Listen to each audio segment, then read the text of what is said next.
यमुना में उफान से दिल्ली में हालात खराब हैं। राजघाट पर सड़कें पानी में डूब गई। 3 से 4 फीट तक भरा पानी। सुप्रीम कोर्ट के मेन गेट तक पहुंचा बाढ़ का पानी। दिल्ली में बाढ़ की वजह से ITBP चौक पर पानी भर गया। कश्मीरी गेट पर अंतर्राज्यीय बस सेवा ठप।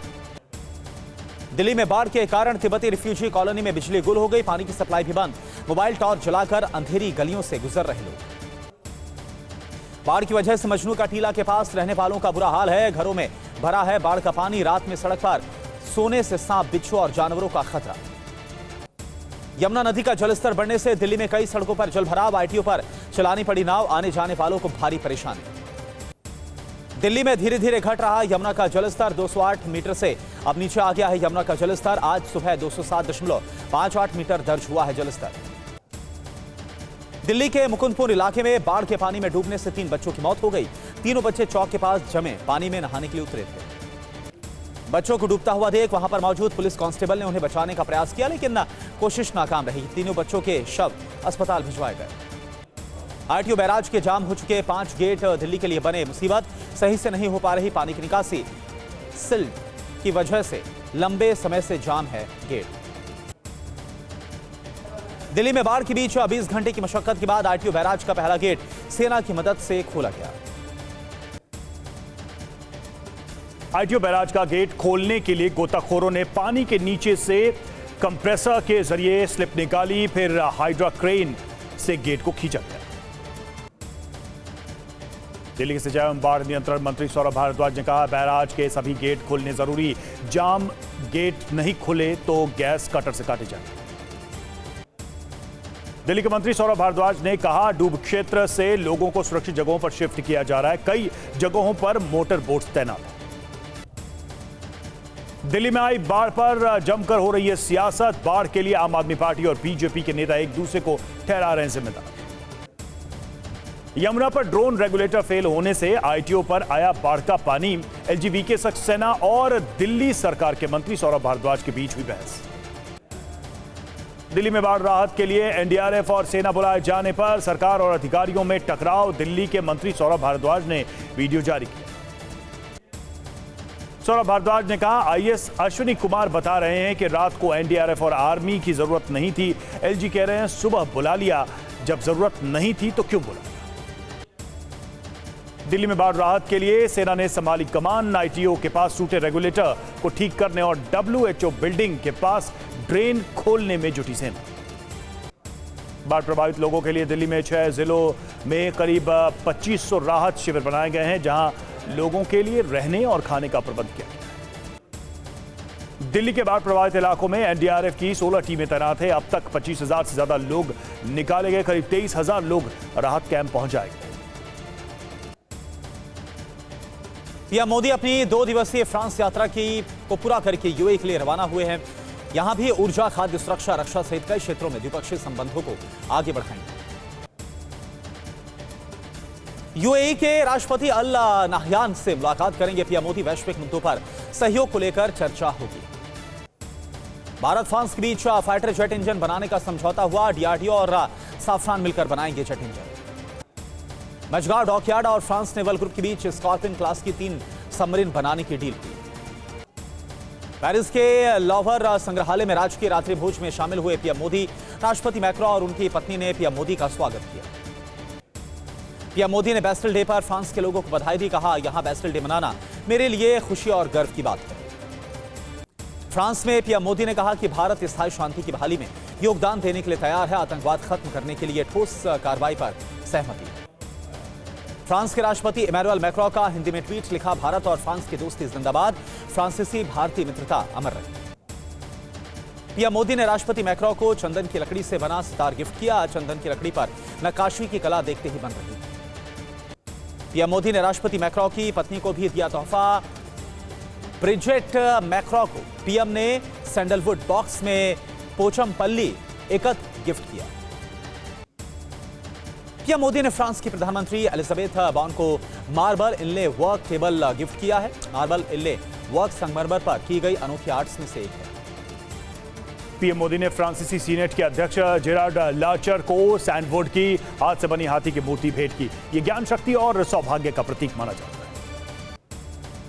फ्रेंच नेशनल असेंबली अध्यक्ष येन ब्रॉन पिवेट को पीएम ने हाथ से बुना कश्मीरी सिल्क कालीन भेंट किया।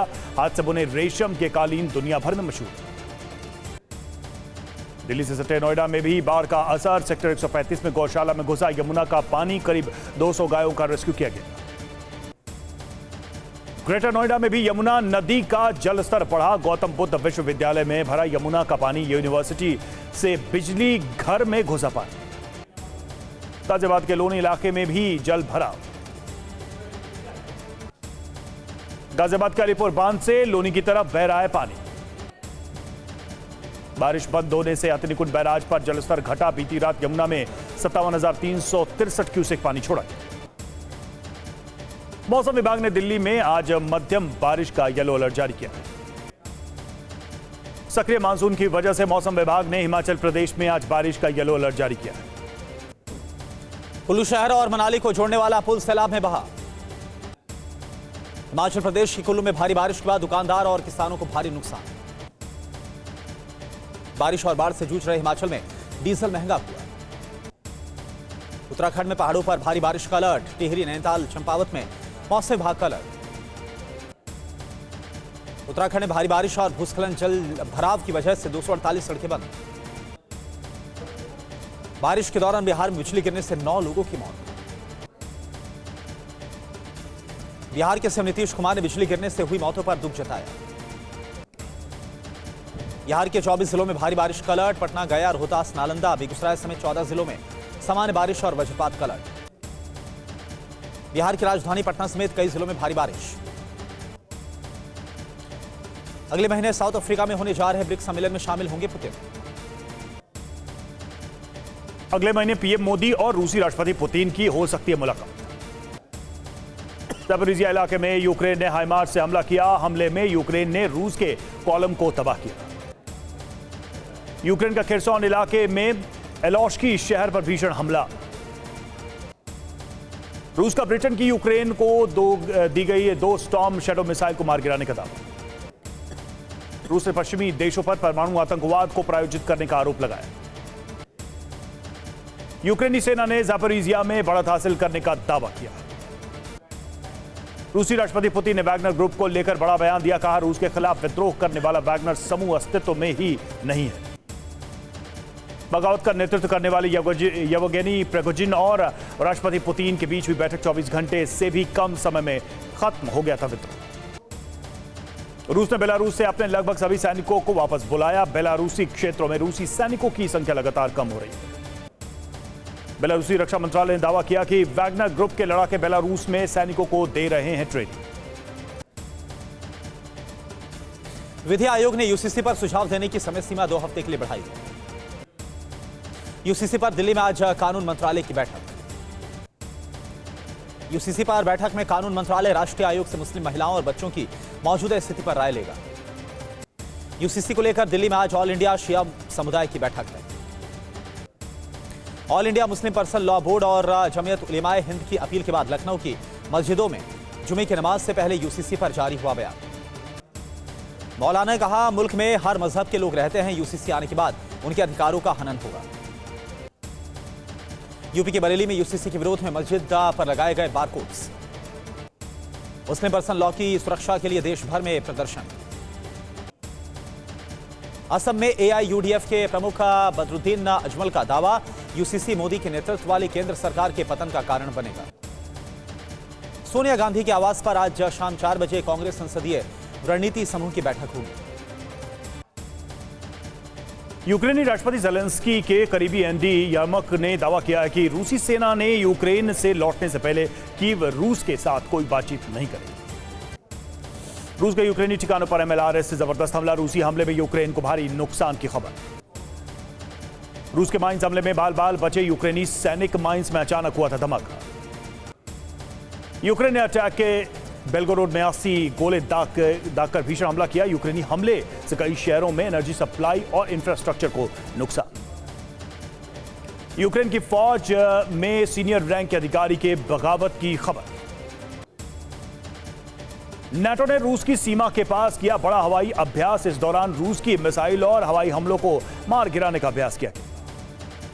यूक्रेन के क्लस्टर बमों की एंट्री के बाद न्यूक्लियर सर्वनाश की आशंका रूसी विदेश मंत्रालय ने दी धमकी। यूक्रेनी रक्षा मंत्रालय ने कहा कि यूक्रेन में जारी रूस के हमलों का जवाब क्लस्टर बम से दिया जाएगा। रूस में घुस कर नहीं होगा क्लस्टर बम का इस्तेमाल। न्यूक्लियर धमकी के बीच नाटो देश बुल्गारिया करेगा यूक्रेन की सैन्य मदद। न्यूक्लियर खतरे के बीच अमेरिका अब्राम टैंक्स की एक और खेप भेजेगा यूक्रेन। यूपी के हापुड़ में एक खेत में 25 फीट लंबा अजगर दिखने के बाद हड़कंप मच गया। हरियाणा के नूह में बकरी चराने गया लड़का जंगल से तेंदुए के 2 शावक उठा लाया।